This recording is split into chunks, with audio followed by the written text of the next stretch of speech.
Hello? Hello, check, check, check. And there we go. Oh, yeah? What many may not know is, this last interview with Rinpoche wasn't planned to be something for the history books. Buddhism, yeah. I was simply alone in a room with him. Buddhism in a modern world, how to bring the Dharma into your daily life. Rinpoche had something else entirely in mind, for me and for what would become his final teaching.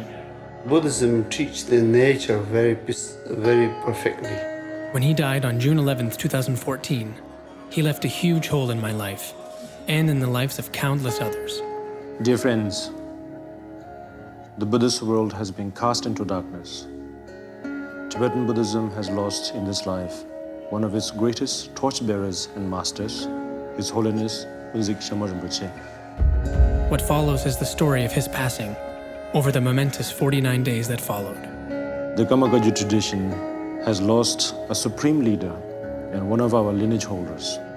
And I have lost my teacher, my spiritual father. A great teacher's final voyage, the passing of a Titan.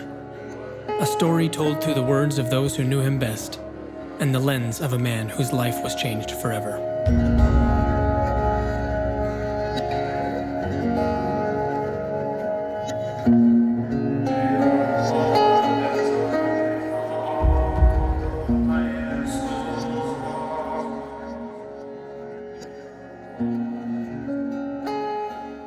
The life of living beings is naturally not in ultimate happiness. Sometimes you have a short time happiness, but it will change. Inevitable. It is, you will change. It will be changed. So, yeah, change is inevitable. Well, he's everywhere now.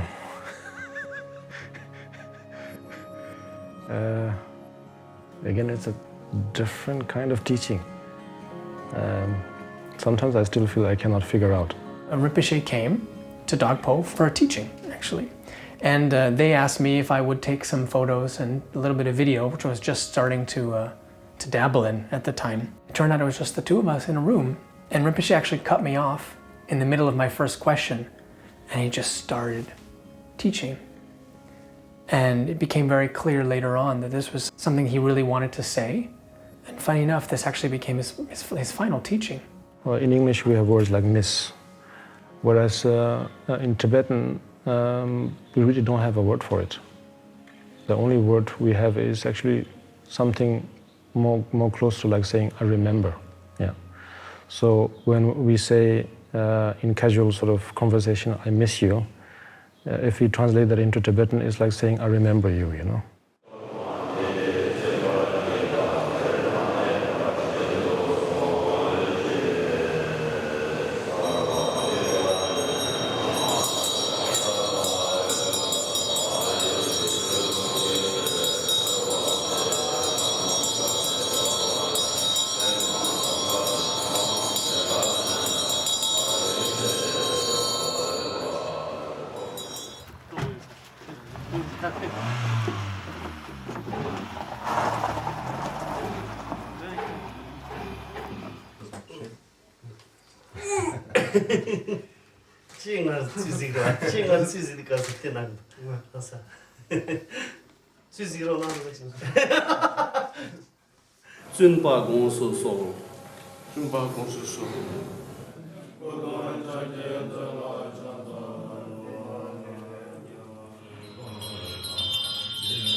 So I definitely remember, and at the same time I definitely miss that fathering aspect. Of course, my biological father is fortunately still present in my life, but nevertheless, your teacher is your teacher.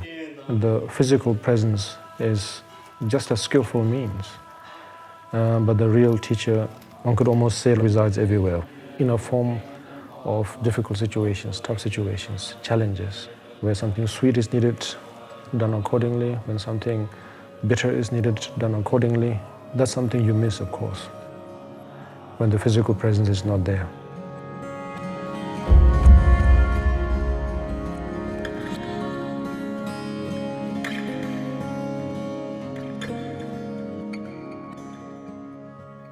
I remember Rinpoche as a teenager. And Rinpoche had this wonderful nickname, Tattoo, obviously. He used to call me Tattoo quite often, to the point where I would cry. And I grew up with him, right? You know, my dad is this meditation teacher, and he used to come and stay at our house and visit, and he was always this being that would just kind of appear. People have told me that I should feel grateful that a master of that level was paying so much attention to me, but all I could think of was how much he beat on me. And so he called me Tattoo. Rinpoche was very simple. He didn't behave in a way where he would try to kind of appear, to try to be more important than anyone. If he traveled, he often traveled alone. He had maybe one shirt in his bag, very, very, very simple, without any pretense. And every time I was out, or every time he saw me publicly, this kind of thing at teachings, he would always kind of mention it in a nice way, like, Tattoo. And I would feel so ashamed because I just felt like he was going out of his way to make me feel bad. Of course, later on you find out that that was his unique way of teaching, right? And at this point, I just said, you know what, Rinpoche, I don't appreciate this. I want you to understand that these tattoos, they mean a lot to me. Rinpoche would, of course, teach always. You know, he was always trying to help and bring light to your understanding of the Dharma. Many times he would teach, but it wasn't necessarily in a formal way, but it was very, pertinent. And this is the story of my life, like written on my arms, and like in some way, like nothing means more. You know, it's the most permanent thing you can do. And I'll never forget, he looked right at me and he said, "I've always loved your tattoos." And it just broke my heart. And I realized at that point, that was really where Rinpoche had been looking out for me all those years. Shamar Rinpoche, first time when I met him, I was like only 5 years something. And then my journey from South India to Nepal, and Shamar Rinpoche is the one who interned me. So he recognized with name like Dubsan Rinpoche, the reincarnation, Karma Trinen Chogyong, he gave me name. Together with this, on his table, I did not see anything first, just was letter pad. And then later on, while he wrote the name, and suddenly one kind of like golden birds, you know, appear here. You can see in that letter pad. Very like real, like 3D, you know. Then after that we went for food, yes, and so on. Then I wanted to see again, and then it's gone. So that was my first experience with Shamar Rinpoche. And he was just so keyed in on the fact that, you know, when I was that age, I had no self-respect. I didn't have any courage. And he was saying like, hey, you know, wake up. Take some responsibility for your actions. So when he was saying, you, Tattoo, what he was saying was, grow up. Show me that you believe in what you're doing. Show me that you believe in what you believe in. And from that point on, he was the nicest human being to me ever. It completely transformed, and I realized that my entire life had been one long teaching, where he was just trying to guide me and I was lost, and he's kind of the only one who ever broke through that.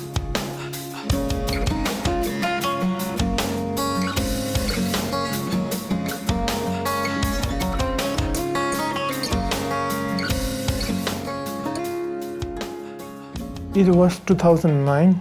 I met Mr. Shamar Rinpoche. He was being very humble and coming towards me and said, "Let's hug." And he was giving me a hug, so I was too shy to hug back. So this was a memory I would not forget.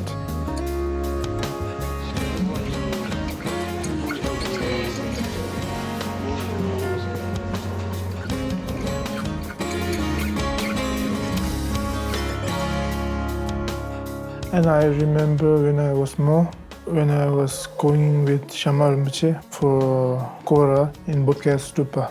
So he took my hand very strongly, like he was playing, and suddenly my hand was filled with something. And I looked at my hand again, there was a wooden elephant.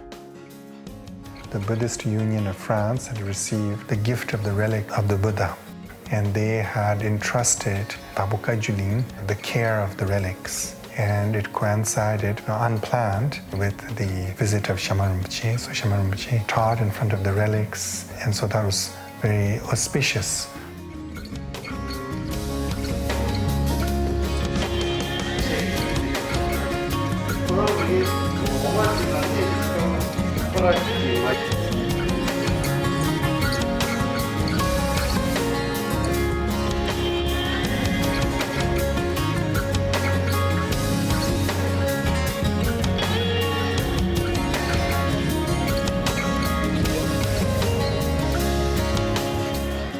These unplanned conditions come together spontaneously is regarded as the strong relation between the Buddha's activity and the activities of the Shamarpa, and how they have constantly throughout many lifetimes made the teachings of the Buddha accessible. Well, I think just like with everyone, I think the news of his passing, I think the sudden passing, it was just so unreal. There's this expression that one has to sort of pinch oneself in a way, because it's so unreal. And now, of course, being a practitioner or thinking of oneself as a practitioner, then you realize the value of the practice, of course. That without the practice, then you could become extremely emotional and very, very difficult to actually sort of make sense of it. I'll never forget when we heard about Rinpoche's passing. He had just been in Dogpo for 2 weeks. Everyone was still kind of buzzing. And I came into the kind of the volunteer dining room, and everyone was really quiet. I sat down like, what's going on? And they said, Rinpoche just had a heart attack and we're not really sure what's going on. And I just like... When I got this news, I was in Woppat in Germany. Shyama Rinpoche is not only a guru to me, but Kagyu lineage masters, So therefore, immediately we decided to drive there. Then Jingpo Rinpoche told me, okay, you can go to, pay respect, yes.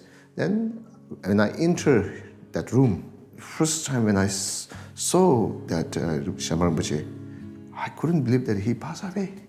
It's just like deep meditation like that. And then you could feel that, okay, sooner or later he will open eyes and say hello. Really? And the phone rang 10 seconds later, and I could hear Rinpoche il est décédé, which means in French, Rinpoche has passed on. And that was it. Actually, in the Rinchen Rinpoche gave a Lojong teaching. First, he just wanted to go relax, and he wanted to go near the river, and also that after he wanted to go to Strasbourg. Rinpoche wanted to have a last dinner, so we didn't really know what it means exactly.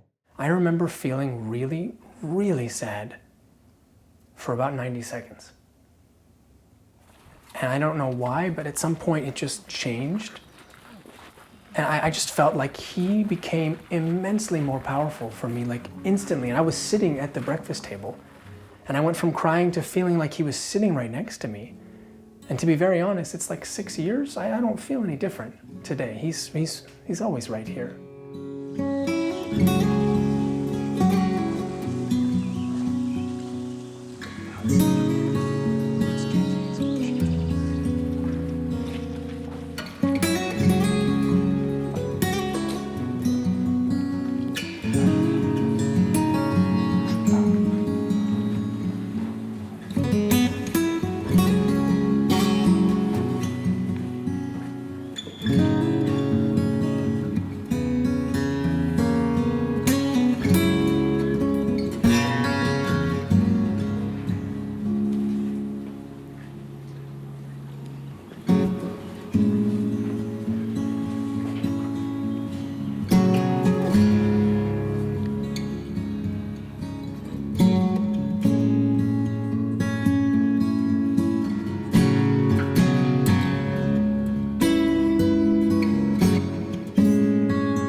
I got extraordinary time, very fortunate that every day I could able to go to Rinpoche's room and pay respect, could see every day the Rinpoche meditations, what we call is Tukdam. Tukdam meaning after passing away, the meditative state is called Tukdam.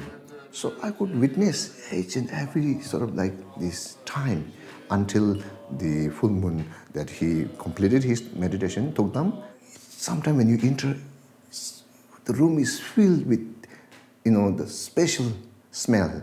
It's not a perfume, it's not a sort of like incense, but what we call is sultimtima, scent of morality.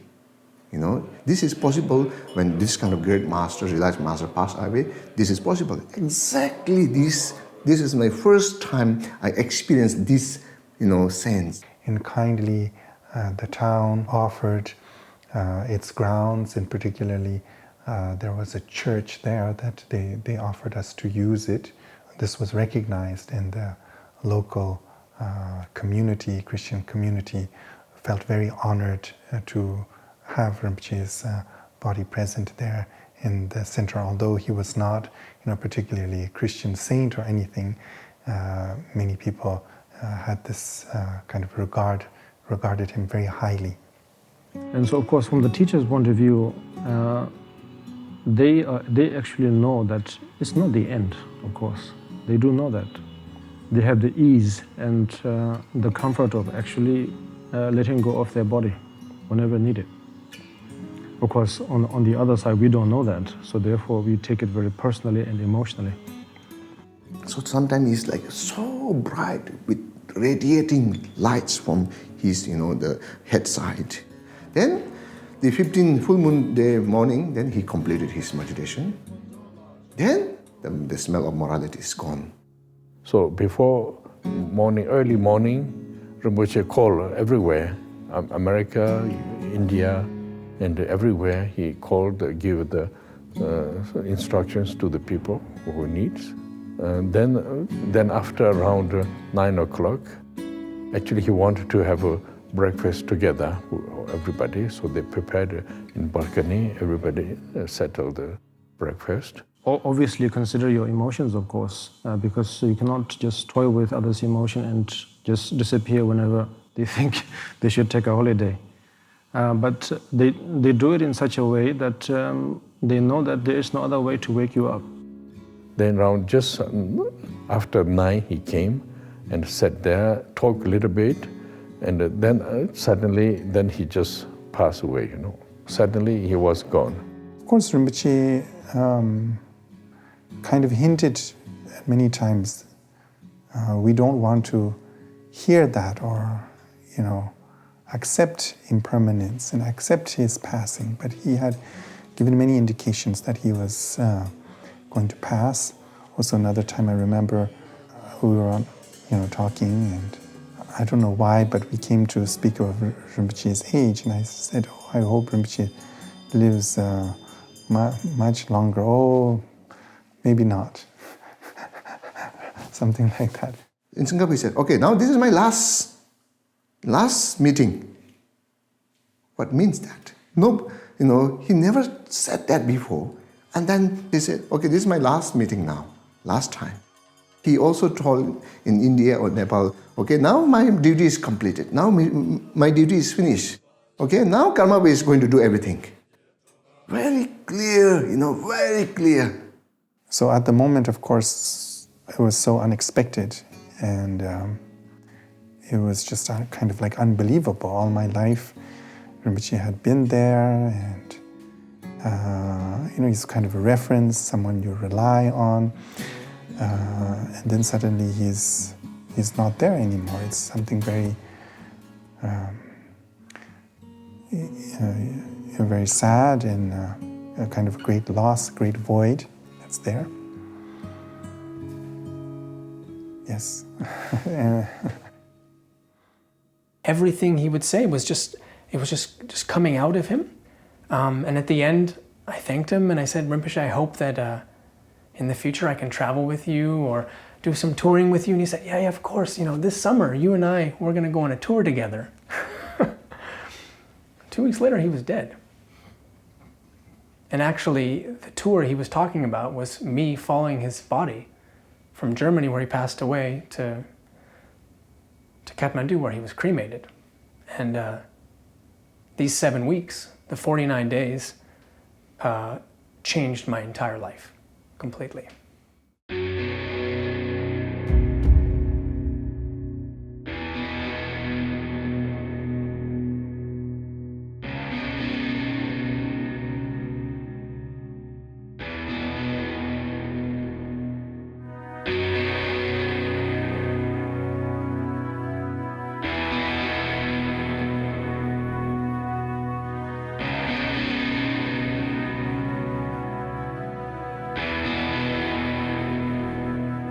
O precious teacher, countless eons ago, you cut all suffering at the root and realized that whatever is stupendly arisen is unceasing, unborn, unannihilated, not permanent, not coming, not going, without distinction, without identity, and free from conceptual construction.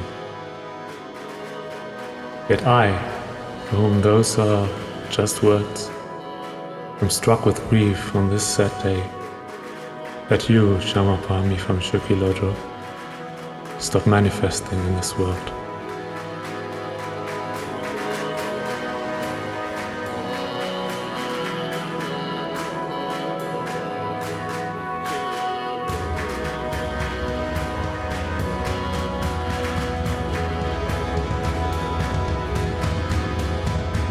Due to a small break in my bad karma, accumulated through beginningless wandering, due to a flicker of merit in this life, I met you at Bushi and received your precious teaching. The wish-fulfilling instructions on Bodhicitta you put into my hand and heart. If now I fail to put them into practice, when could such a chance be mine again? Therefore, kind teacher, grant your blessing that I never fail or falter on the body path. Through your continuous inspiration may I persevere in practice and diligently train memory. And all the merit gained thereby, I will dedicate wholeheartedly to the fulfillment of your wishes, so that all obstacles may be dispelled which would hinder your swift return. Om Namo Devashri.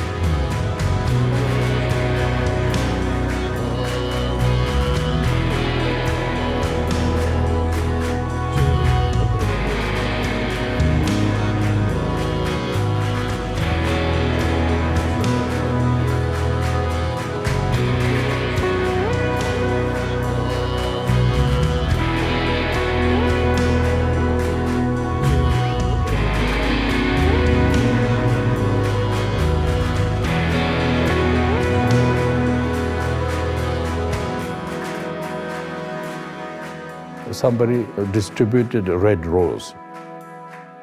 Many local people came and they kept the red rose, and still roses exist. After 4 years, all the roses are remain.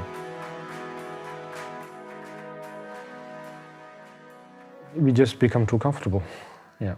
And because we feel that we have a teacher to nag to whenever we feel uncomfortable. And you feel that you have some sort of a wall where you can lean on, you know. And so therefore of course it gives you great confidence. But that feeling of that wall can actually separate us, yeah, from the reality. Then it'll sort of help you shed from whatever state of slumber you're in, actually, really.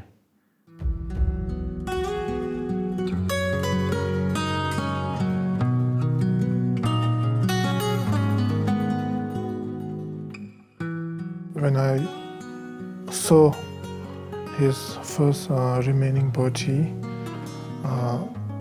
Akudong, in Kibi was like a very much presence of Konsek Shaman Rinpoche, whether he's still there or not. Very much I can feel the presence. This teaching on impermanence, the teaching that all things must pass, the teaching that everything is impermanent. I mean, at the time, in my idiocy, I was almost a little bit upset that he had cut me off. I didn't get to ask the question that I had prepared. And it became so poignant when later on I was listening to this talk, watching video that I had filmed of his body coming down the stairs in Kibi. And he was talking about everything's impermanent, nothing is permanent. You have to be aware of it. And I'm saying, Rinpoche, I understand, I'm watching your dead body coming down the stairs. And your voice is saying, you have to be aware of it, you have to let go. And you realize that the power of someone like that. When we watch these movies, Rinpoche was completely aware of what was going to happen. Traditionally, a master is a little bit like your father, spiritual father. He blessed me with his kindness, with his teachings, with his support in every way, and I'm deeply grateful for all of that.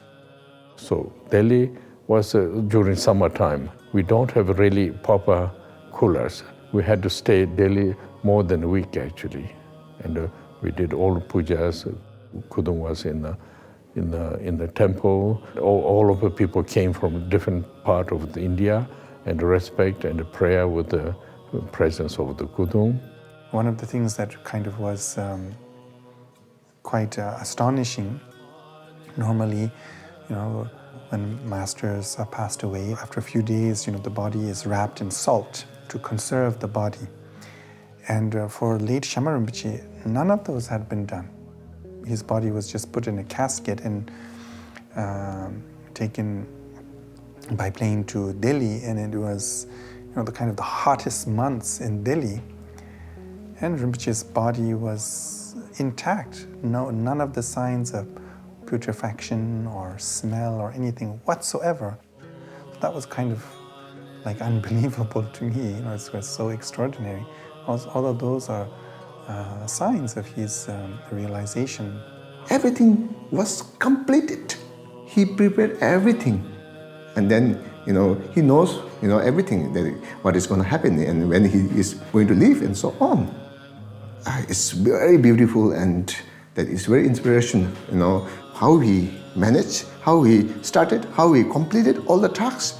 And then he showed all the signs, he actually gave lots of signs to many places and with many different people, yes. And so we flew from Delhi to Bagdogra. I've done it many, many times by myself in a taxi or with some monks, some friends.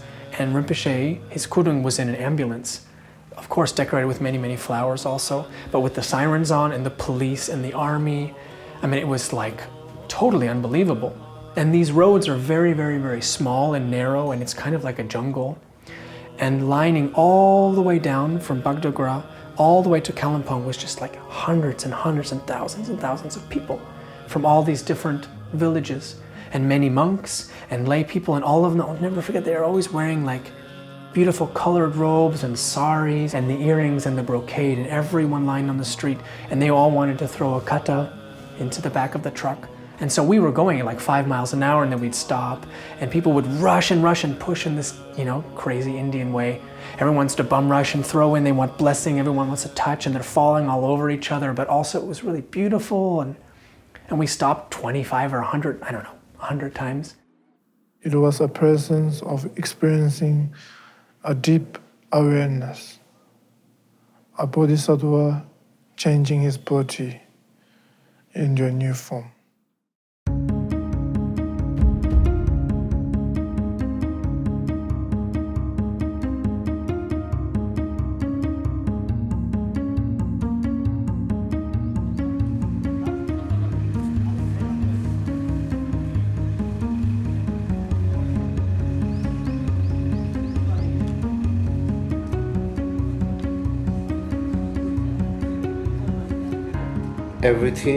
Everything is impermanent.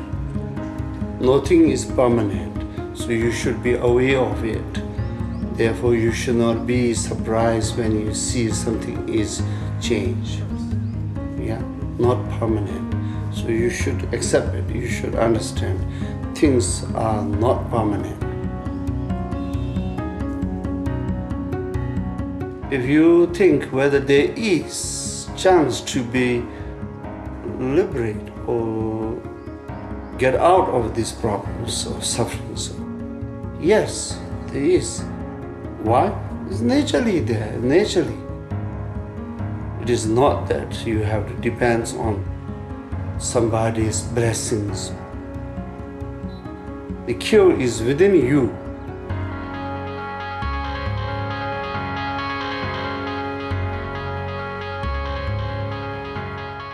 The intention was first to bring Rinpoche's body quite directly to Nepal, but since we didn't have the authorization to do so, Rinpoche's body went first to New Delhi in India, and then from there was brought to the region of Darjeeling, in particular Kalimpong, where Shaman Rinpoche had established also a Buddhist school and Institute of Higher Buddhist Studies called Shedra.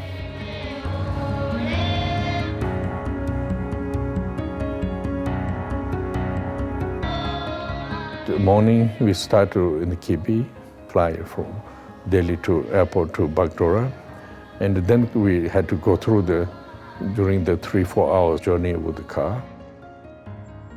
So this time by the road, all the local Buddhism devotees, not only Kamakaju but all kind of Buddhism groups are there, stop, let them have a blessing, and they make some kind of music, offering, singing, prayer, all this kind of happening from Siliguri to until Tristarg to until Kalimpong. We stopped also cars there and let them make offering, take blessing until they arrive in Kalimpong.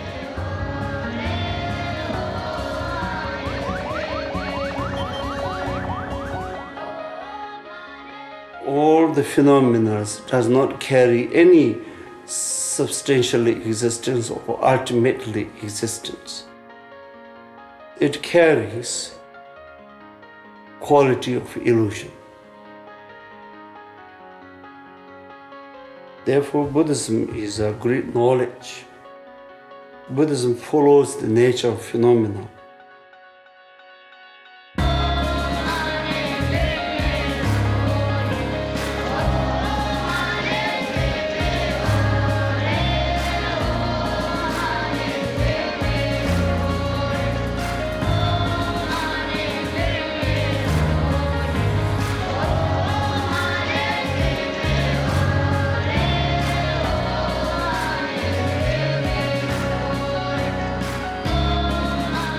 So Kalimpong and the Shedra main temple, then we settled Kudung there, offering.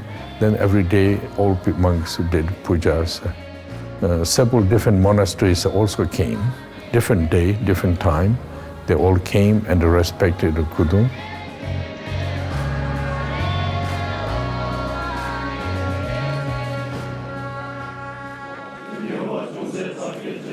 Each groups are from different villages, different part of the district.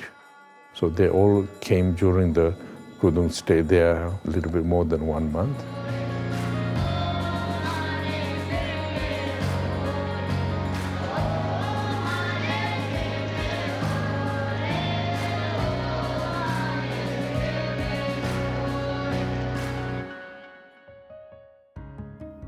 When I see Shaman Rinpoche, is a very good example of being Karmakaju practitioner, which we should always example towards it. So in 16 Karmapa, the late Jamgon Kongtrul Rinpoche, in the late Konsik Shaman Rinpoche, and also the past lineage holder, all they dedicated all their lives towards flourish the Dharma for other benefits. So this also represents the activities of Bodhisattva and they themselves as enlightened beings. So people come from Sikkim, Bhutan, and in the round of the area of India. Every day, a few thousand people came. We took the blessing, and Karmapa and all the monks, they did pujas.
And remember, every night they sang Calling the Guru from Afar, every night. And it was so emotional. And they would sing, but in a way that would just break your heart. And then you would go inside, and so many people from India, from the Himalayan regions, from Ladakh, but also Bhutan would come. Children, monks, lay people. It was just very powerful. Every day it was just like a non-stop line of people. 24 hours, never stopped. Never, ever, ever, ever stopped.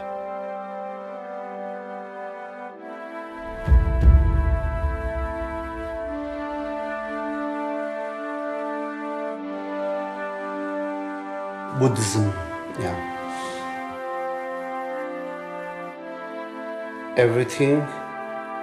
Everything is impermanent. Nothing is permanent, so you should be aware of it. Therefore, you should not be surprised when you see something is changed.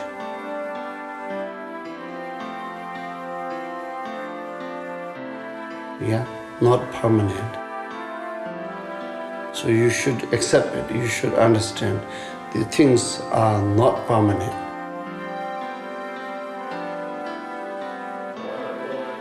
The life of living beings is naturally not in ultimate happiness. Sometimes you have a short-time happiness, but it will change. Inevitable. Yeah, change is inevitable. So you have to know it. The life of living beings is always in some kind of unhappiness. Yeah?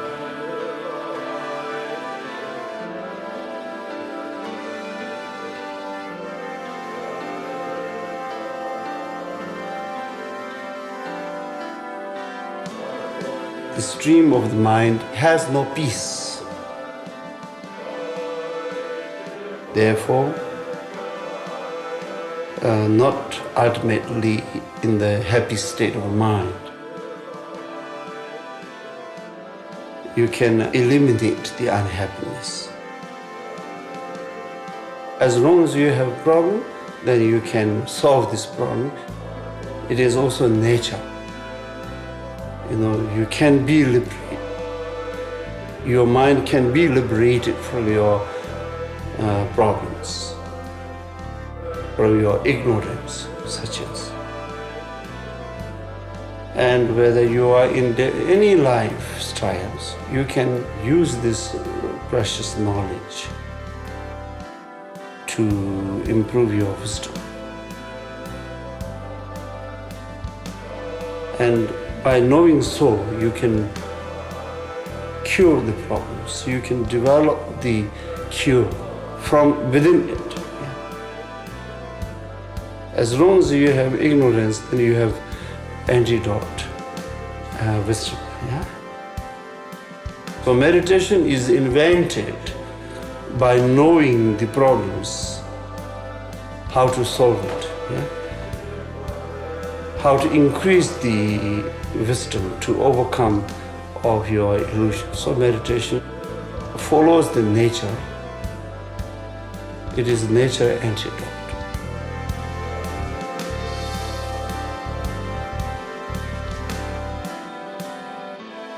When you learn it, this can implement or apply on every part of your life.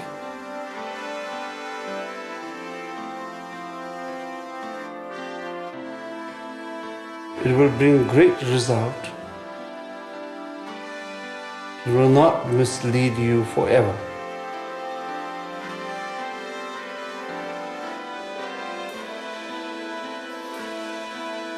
As long as you have a problem, then you can solve this problem. Sometimes you have a short-time happiness, but it will change. Inevitable. Yeah, change is inevitable.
Buddhism, yeah. Everything is impermanent.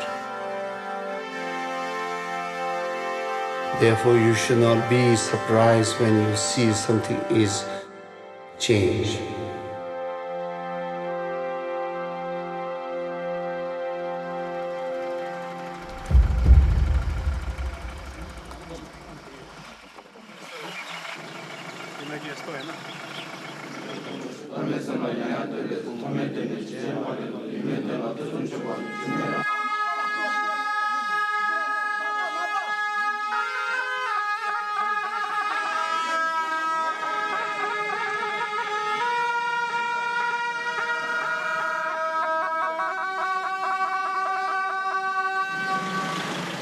So then we want to bring into the Nepal, but a little bit problem with the Nepali authorities in the government. We thought it will go, but then we cannot bring direct. We had to go via Bhutan. The Bhutanese royal family considered Shyama Rinpoche as one of their teachers and guides and highly respected him. And they also offered that Rinpoche's body be cremated in Bhutan, but the wish was that it be done in his own monastery in Nepal. So Kudung was arrived in Bhutan, and His Majesty King came respect for the Kudung, and also one of the Queen Mother, Ajit Serimpemo.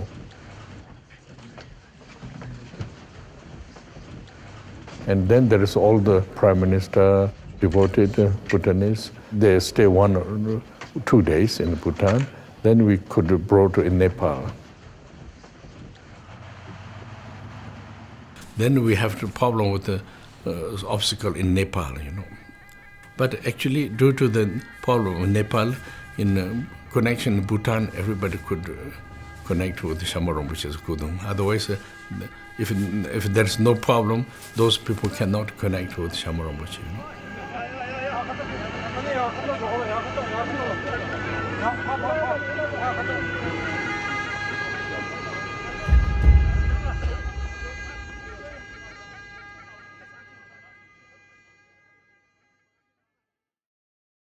We had heard that in Sharminoob there was 10,000 people every day. So I took a little plane, we drove, and I flew to Kathmandu, and I was there just a few days early. And Sharminoob was like nowhere near prepared or ready at all. And it was just concrete floor, concrete wall, draped in brocades, draped in silks, beautiful carpets and rugs and everything. And so when we finally arrived, it was gorgeous. We kept the Kudung in a main hall. Actually, Shamino building is not finished. We just cover by the material, and we can use the hall.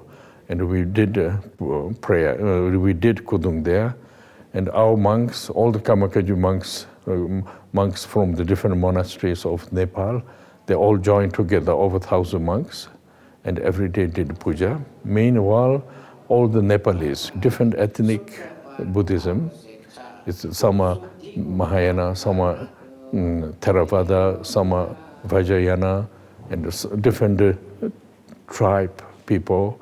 I think every day almost around 7,000 to 10,000 people came every day.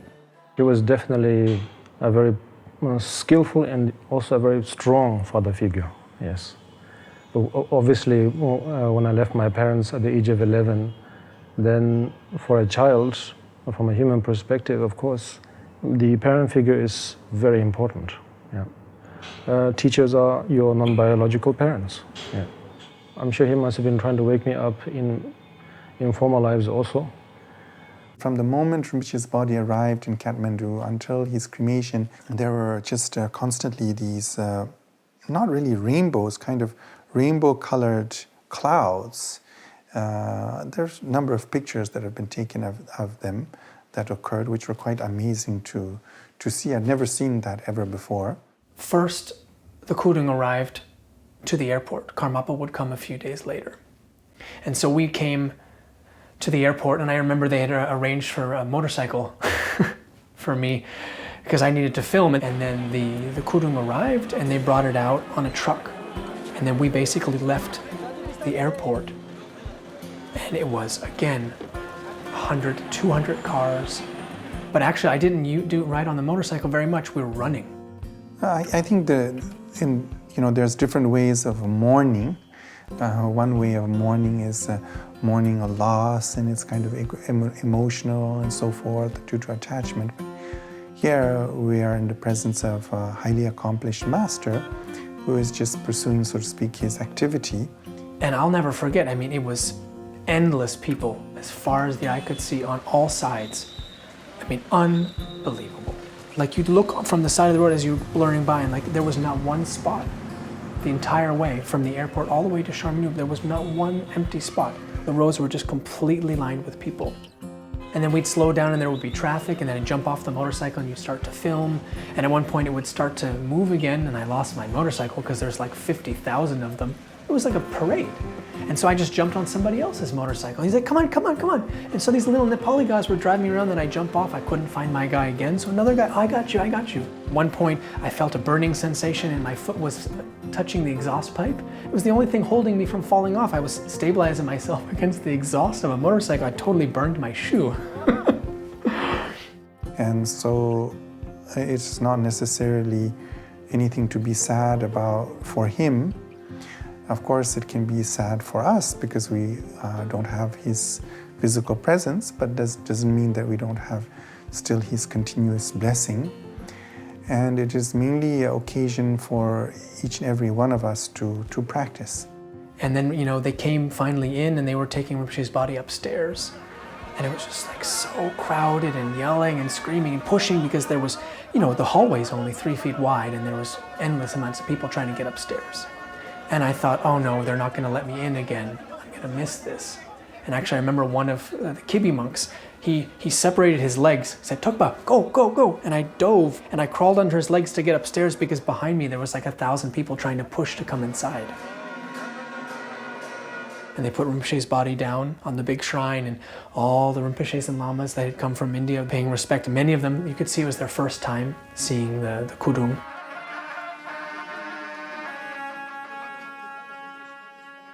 So then last day we had a cremation ceremony.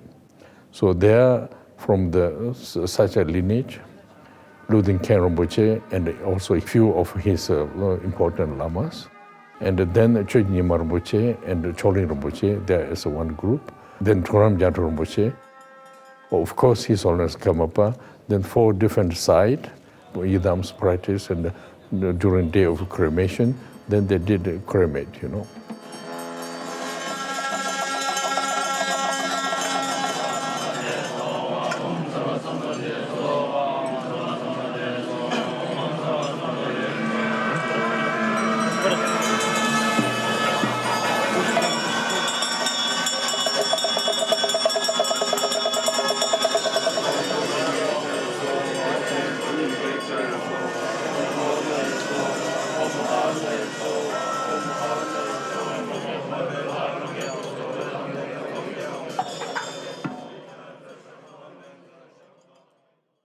So on top, I saw his body inside the stupa very clearly.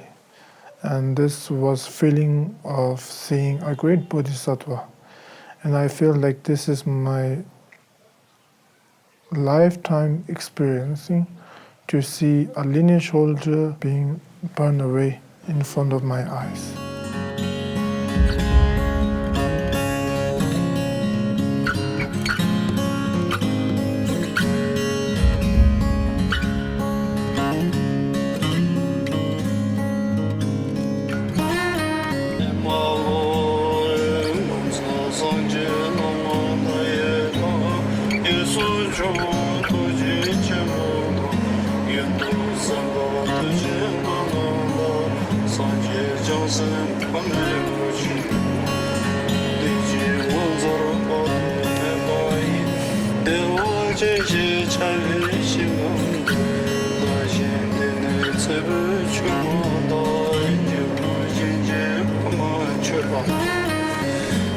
The last part of his Kudung journey in Kathmandu.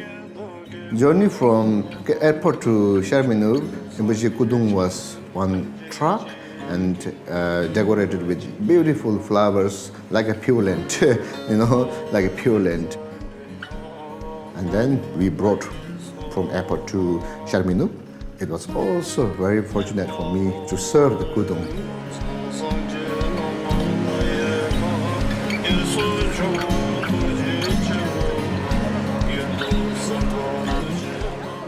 The wish was actually that the body be brought to Nepal, where Shyama Rinpoche had started the construction of an important monastery. So they decided that the major event, Rinpoche's cremation, should happen there.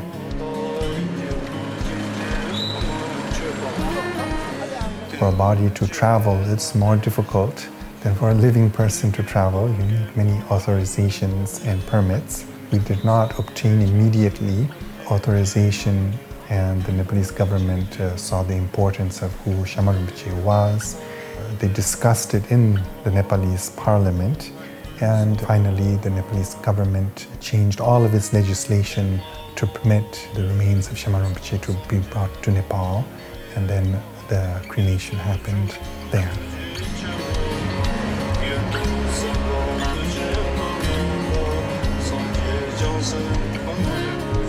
Journey from the airport to Sharminur is so many devotees, everywhere, wherever we go, they were offering flowers and making wishes and paying respect and offering khatas. Those that they know Shyama Rinpoche, they receive some teachings, they receive some empowerments, whatever connections they have, the final service and final paying respect for them, yes?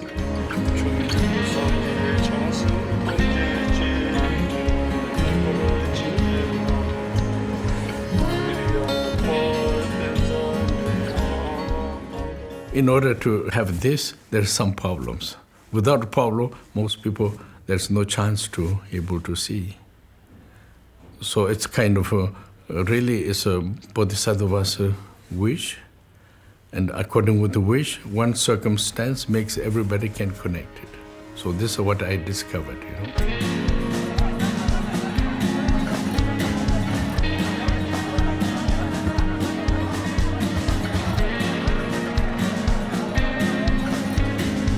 So we make one kora to Swayambhu. Oh my goodness. Hardly we could move, Actually, it takes 2 to 3 minutes by car, but that day it took more than an hour just to make Swayambhu kora. So many people.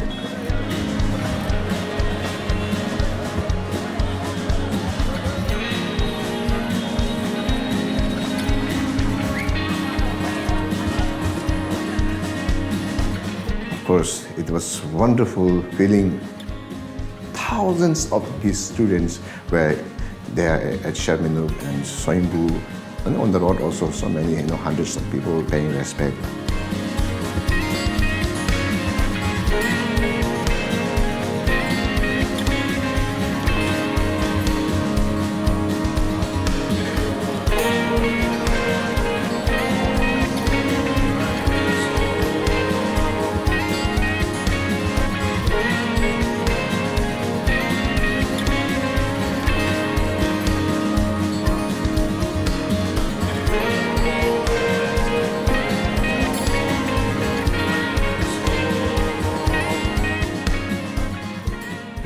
not permanent.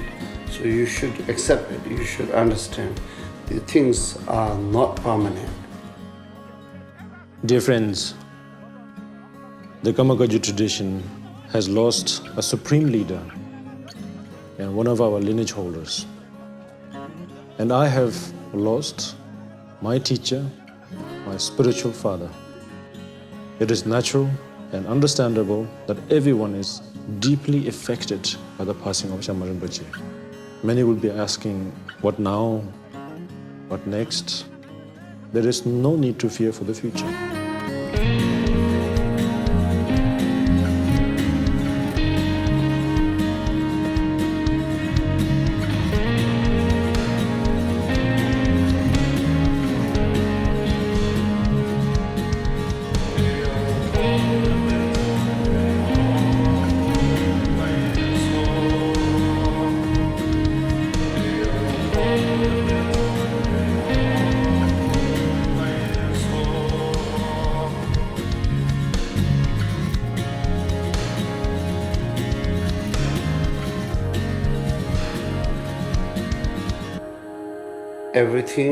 Everything is impermanent.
So meditation is invented by knowing the problems, how to solve it, yeah?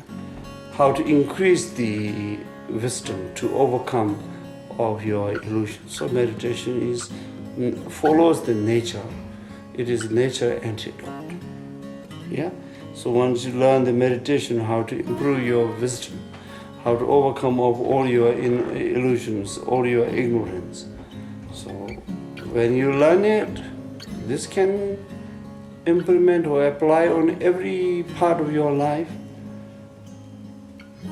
It will bring great result. Yeah? It will not mislead you forever. The teaching of impermanence, lesson that all beings, even the Buddha himself, must pass. I would like to assure you that by focusing on your practice, staying true to yourself, this will have great benefits. We will be all connected in ways that transcend boundaries of space and time.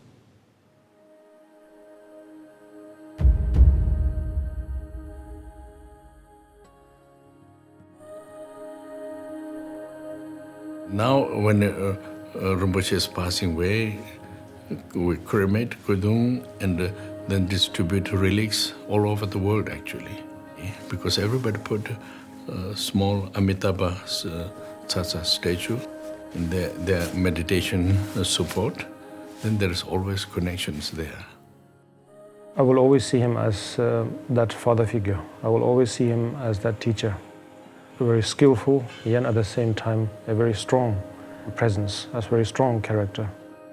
The history and the title of the Karmapas of the black hat and the red hat, they are seen often as playing the roles of a teacher and a student over and over again. So therefore, one could think, what is there to wake you up further, you know? Because it is almost seen as if they were already sort of predestined in terms of they were already enlightened.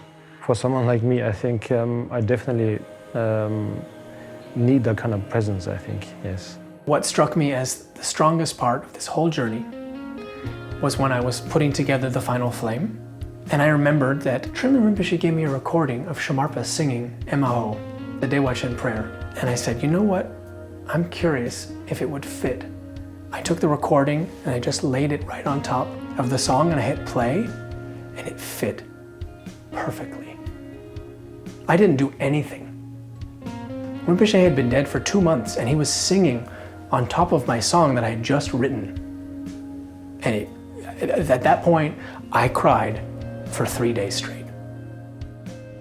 You know, while we did cremation, when Karmapa was leading and then offering all these kind of substances, and then suddenly Rinpoche's hut, it was there with lots of beautiful colors of relics. After cremation, we make the ashes cool. Part of the body remained, the rest is totally burned. What remained, we kept in Naranjana Retreat Center. And somehow I think that this is the most powerful time of my whole life. I thought I was leaving for 2 days and I came back 7 weeks later and I was definitely a different person. And I think that courage that Rinpoche tried so hard to pry out of me when I was younger was one of the things that kept me alive during this trip. Usually that kind of ceremony also it influences the nature also. Highly realized masters there, the nature of the mind mixed with the kind of, let's say, all the phenomena, and then also changes. So that kind of different kind of beautiful changes we realize. Sometimes different kind of the clouds kind of like dancing, sometimes the rainbow, sometimes kind of like the different kind of birds. The fact is that those who couldn't really receive and meet and benefited themselves while Rinpoche was alive, then after he passed away, he benefited those beings very much. And Rinpoche saw a path for me outside of what I had ever thought of or what I could have possibly imagined for myself. I mean, he gave me the world's biggest door to walk through. I was a mess and he pointed me in the right direction where I grew up almost overnight. And how do you ever pay back a gift like that? The very first day, until the 49 days, we were guided from samsara to nirvana. Especially for me, I was there first day when he passed away. And I was there the last day, So for me, it was like really journey from samsara to state of enlightenment. Yes, in short, yes. Yeah. Well, he's everywhere now.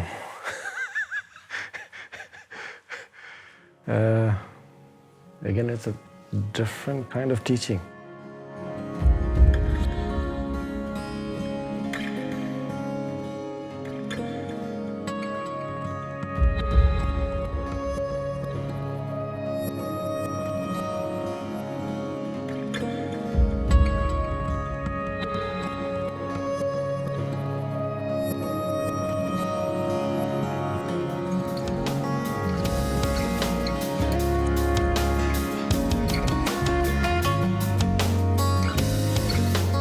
Inevitable. You will change. It will be changed. Yeah, change is inevitable.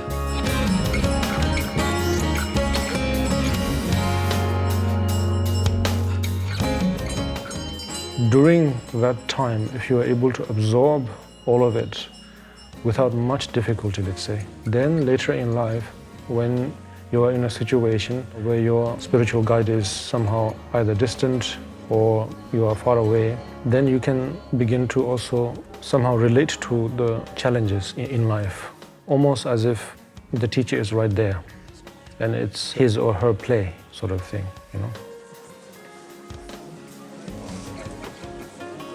If one can see the challenges, in a way, the bond is not lost, and most importantly, you are going in the right direction.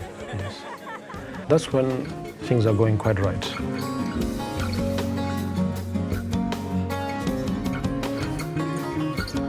Of course, one could think of those aspects which normally happens often in life when someone we know passes away. It helps us to bring us together.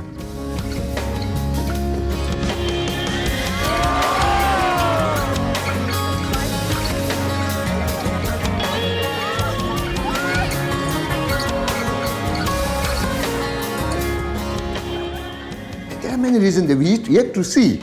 Still there are many reasons. We will know, oh, Rinpoche passed away that time because of this, because of that. No, we will know more and more. Bodhisattva always, whatever they do, some reason are there, So it's very clear. Missing, in Tibetan way we call it Jesu Temba, remembering him. Yeah, this I always do. And not like normal people missing each other, not like this. So when I see his picture, it always reminds me that same presence when he was alive. I hope this may come true in the future, the same presence. I'm looking very much forward to it. It's true. Shamarpa does know. He knew what was going to happen before it happened. He knew where I was going to go before I was ready to admit I was even going somewhere. And I'm so grateful to him from the bottom of my heart for everything that he has shown me and everything he's given me and everything he continues to give me every single day. Shamarpa knows. Rinpoche, thank you so much for taking the time. I know you're very tired. My goodness, uncomfortably falling in sleep now. But good, okay? So maybe next time I see you, we can have another session if you are ever interested. Okay. And thank you so much. Thank you. Wow. Gosh. Take a rest. Yeah, rest.